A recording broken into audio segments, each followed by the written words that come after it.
what we have achieved is through that engagement, conducting research, attending ITU meetings, engaging ITU at the international level, WHO, even in the process here in Nigeria, WHO was invited to represent the global body. So the position where we are today is we have completed the significant part of our investigation and contact. We are in the process of compiling our final position, and most probably that final position will be in a form of a draft national policy, which is going to be presented before the Federal Executive Council, chaired by President Muhammadu Buhari. It is after submission and presentation of the national policy, then we can come back and see how that can be implemented. If that policy is concluded, I am done with the majority of my responsibility. The remaining will be that of our NCC to ensure its implementation. As part of the implementation, they will come up with their own regulatory instrument. If there is any major observation raised, then that regulatory instrument will address it. Technology is not being deployed without regulatory instrument. It is the responsibility of that regulatory instrument to ensure that any negative effect is addressed. If there is any technology that is harmful, regulatory instrument will ensure that that has not been approved. If there is any required distance between towers or masts, that regulatory instrument will clearly state it, as usually is 10 meters. If there is need for any process to be conducted, that regulatory instrument will address it.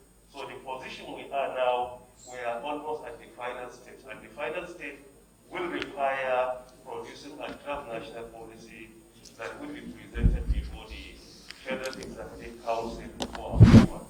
And that policy will accommodate all the views that we have been collecting from all other stakeholders. However, as asked by the President of the Senate here, is Nigeria ready for 5G? I was asked the same question when I appeared on the Channel television the day we issued a press statement when a theory was circulated that 5G related to COVID-19. That is on 4th April 2020. In that statement, we said federal government is neutral and very objective. And federal government will not do anything that will compromise the security or health of our citizens. It is in order to demonstrate that is why we have been coming up with so many policies that is improving the security, including NIN and SIM verification. The policy has been in place for over 10 years, but there wasn't any time that the policy is enforced but now. And this is part of the guidance of President Muhammadu Buhari to the sector, and this is what we have been doing. So now, Nigeria is ready for 5G. I would say based on what we have been doing, as long as we address the major challenges, then definitely we are almost ready. What we only need to do is to ensure that the process is completed. Secondly, whether it has any negative impact on our citizens. When it comes to health issues, our investigation here in Nigeria did not show any negative impact. When it comes to global position, as I said, this is a paper published by WHO. It is available online in their website, who.int. They clearly stated that to date, and after much research performed, no adverse health effect has been gradually linked with exposure to wireless technologies. Health-related conclusions are drawn from studies performed across the entire radio spectrum. But so far, only a few studies have been carried out as the frequencies to be used. But so far, no any negative impact has been established. The research is ongoing. But for sure, the research they have conducted, there is nothing like that. The paper of our ITU is also here, which is another arm of United Nations. In that one, they also clearly stated that there is not any link between 5G and COVID-19. And there is not any relationship between 5G and any disease.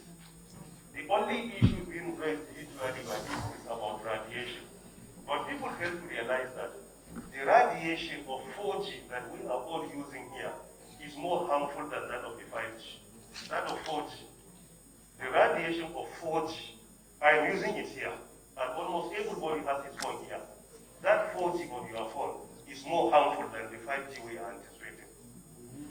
radiation of microwave oven at home that our family cooks food for us is more harmful than that of the 5G.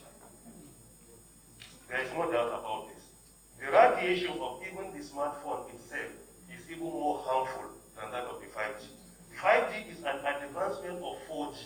That advancement reduces significantly even the strength of that radiation. So it is an advancement. New technology comes up in order to address maybe previous limitations or the limitations of the previous technology. 3G is an advancement of 2G. 4G is an advancement over 3G. 5G is an advancement over 4G. In addition, whatever we do, we usually have our predecessors. The most advanced nations today in the world, they all have deployed 5G. And they are more concerned in security and health safety of their citizens than the developing nations. There is 5G today in the US. There is 5G in the UK. There is 5G in Switzerland. There is 5G in South Korea. There is 5G in China. And today, China, the origin of COVID-19 doesn't have a single case of COVID-19. And they have already deployed 5G. And in Africa, there is 5G in South Africa. And there is 5G in Lesotho. The time that the theory started circulating in Nigeria in April, linking 5G with health issues like COVID-19, there wasn't a single case of COVID-19 in Lesotho, the entire country. So because of this, many countries have deployed it. And I want to assure this committee, this is normal. What is required is to complete the process of our consultation and research and come up with the draft national policy. That draft national policy should be all inclusive. It requires all of us to be on the same page. And what I had there directed since in June last year is to continue creating awareness because any new technology comes up with challenges. Mr. Chair, I want to inform you, when this mobile phone came to Nigeria, I was a lecturer at Abubakar Tafawa University, lecturing at the Department of IT, Information Technology. I couldn't use mobile phone because I'm somehow conservative. I resisted.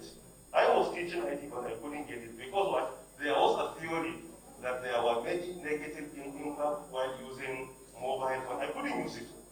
So the first time I obtained or I purchased a mobile phone was in 2004. I was compelled by the development to accept, but I couldn't at the initial stage. When street light was to be installed in the UK in 1818, there was a very serious resistance from the citizens, saying that Almighty says in divine scriptures that He created day and night. If we allow street light to be installed, then we are converting day to be light and night to be like daytime. So we are changing the creation of Almighty. So they resisted street light because of religious reasons. Today, if our predecessors will be brought out from their graves in the UK to see the advancement, they will not realize that this was the country they left. So because of this, this is the general perception, and it is our collective responsibility to join hands. We serve the same citizens, and we don't have any objection, and our priority is the security and safety of our citizens. And that is why we take some very hard decisions, like with SIM registration and I number. They are very hard and difficult decisions, but we remain very steadfast in spite of all challenges. Why? Because our priority is security and safety. And in whatever we do, that is our priority. So I want to assure this committee that we are not yet done, but we are about to complete the process. And if that is completed, I assure you, we will share the document with you so that you can look into it. And the document is going to be presented before the Federal Executive Council. And after that, we will convey the decision of the Federal Executive Council to the regulator, that is NCC, for a further action to be taken based on the decision taken by Mr. President. So thank you very much for the opportunity. Thank you very much, Honorable Minister, for that insightful presentation.